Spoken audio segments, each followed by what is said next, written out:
All right, welcome back, YouTube. This is take two for me. I just got done recording the voiceover for this, only to realize I didn't have the microphone on, so we'll see if I get this right a second go around.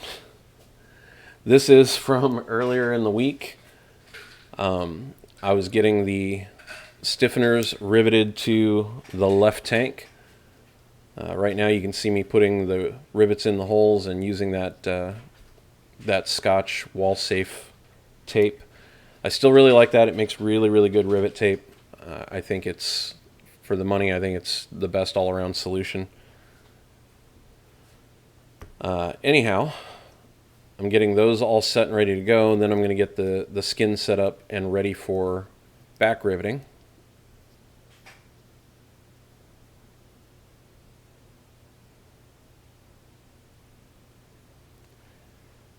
And again, this was several days ago. Work kind of got in the way for a little while there, and I had some pretty long days. So I'm just now getting back into it again. I am hoping I can get the left tank done before I leave for my work trip on Monday.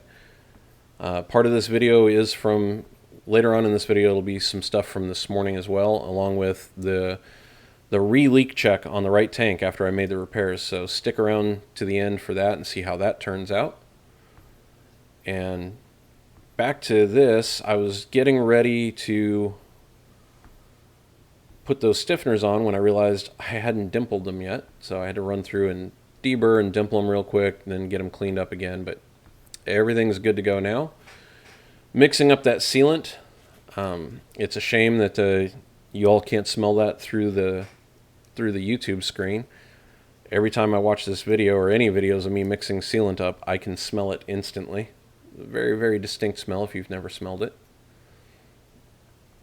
You can see me using that cheap makeup palette that I bought off of Amazon for mixing it. Those have worked the absolute best. In fact, I just bought a couple more to do the rest of the stuff on the tank. Hopefully later today I can get the interior ribs all in. At least that's my goal for today. But we'll see.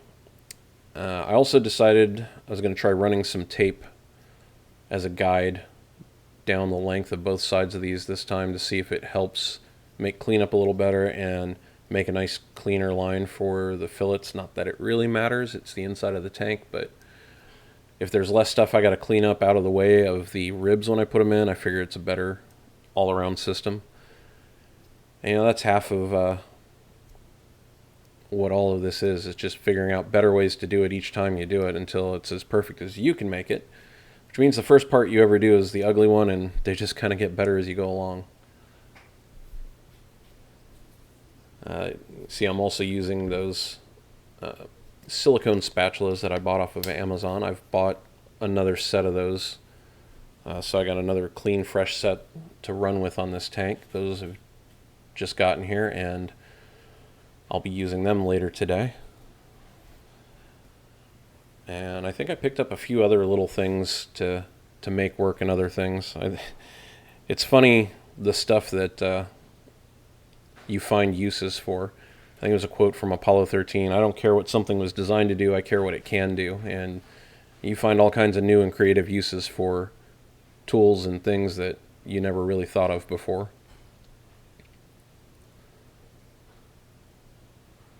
So those are all on. Time to get out the rivet gun and start back riveting.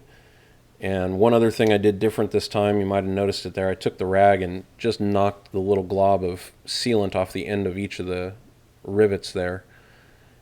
And that really helped a lot because now I can actually see what I'm doing when I'm shooting the rivets and making sure they're set correctly. And it doesn't really matter if I took the sealant off or not, because here in a few minutes I'm going to take the capping tool and recap all of the rivet heads anyhow. Also kept things a lot cleaner, if there is such a thing while you're using that sealant. Okay, so they're all riveted in place, taking the spatula back out, and now going through and just making a nice little fillet around the edge of each of those stiffeners. Most of them had enough squeeze out that all I had to do was just use the tool. A few of them I had to grab a little extra sealant there, fill in the voids. for the most part, just sticking with what I did that worked last time because none of those leaked on the other tanks. So the only thing I'm really planning to do differently is, like I said, the rear baffle when I put it in on this tank. Instead of just doing the bead and pushing the baffle into it and hoping that it works, I'm going to put a very thin smear of sealant along the baffle flange, so if anything gets out, it doesn't leak around the rivets. And I'm going to put the bead where it normally would go on the tank, and I'm going to put a little tiny bit around the edge of the baffle so that the sealant will touch the other sealant bead. I figure it'll do a much better job of sticking to itself than it will just the straight bare aluminum. We'll see if that works. Won't know for a while. I'll get this all, hopefully, like I said, done this weekend, and when I come back from my next trip, it'll be good to test, and I'll see if it leaks. So I'm going through using the capping tool and putting a little sealant cap on each of those. That capping tool, like I said, is a couple cents worth of filament maybe from the 3D printer. Real quick, I printed up a batch of them and then I just throw them away. They're pretty useful. I like them a lot. Makes for a nice consistent seal on the end of each rivet too. Pulling all the tape off inside and out is nice and clean, and happy as I can be with it. It looks pretty good. So this is from this morning, and just cleaning up where the ribs are going to go and getting that set up because, like I said, I plan to try and put those ribs in later today, which also means I need to get these ribs prepped. There you can see the new spatulas that arrived. I'll probably trim those big ones down into a more usable shape because as big as they are, they're not very useful for what I'm doing with them right now. But the bandsaw makes pretty quick work of that.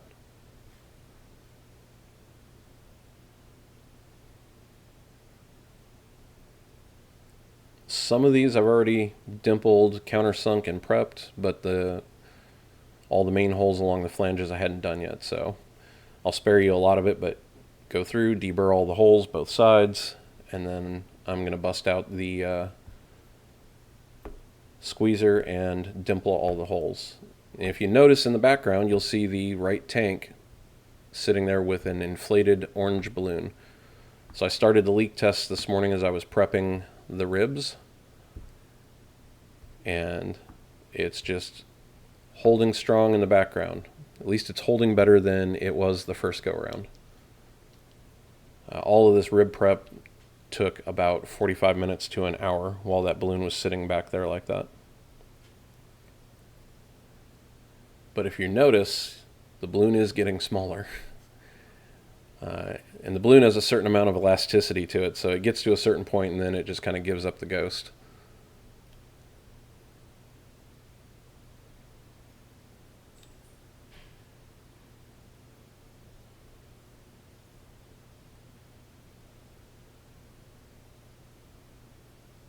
Still shrinking. And there it goes.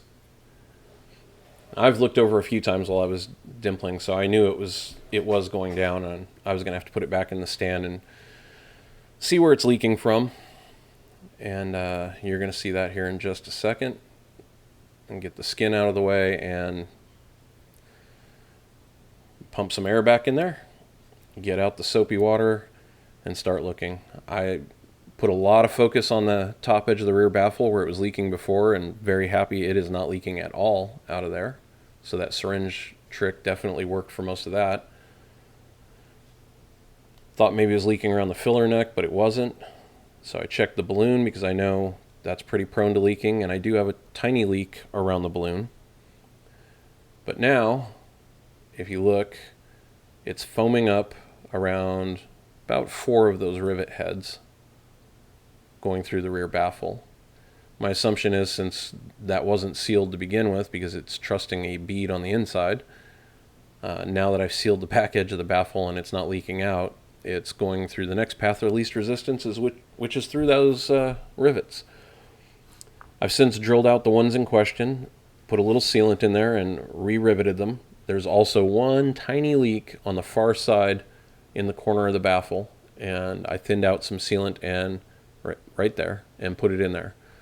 So it's going to have to sit again for a while, but I think that'll take care of all the leaks, and that tank should be good to go. Anyhow, I need to get back out there and go after this left tank. I'll get some more videos out soon. Like and subscribe if you haven't. I will see you all in the next one.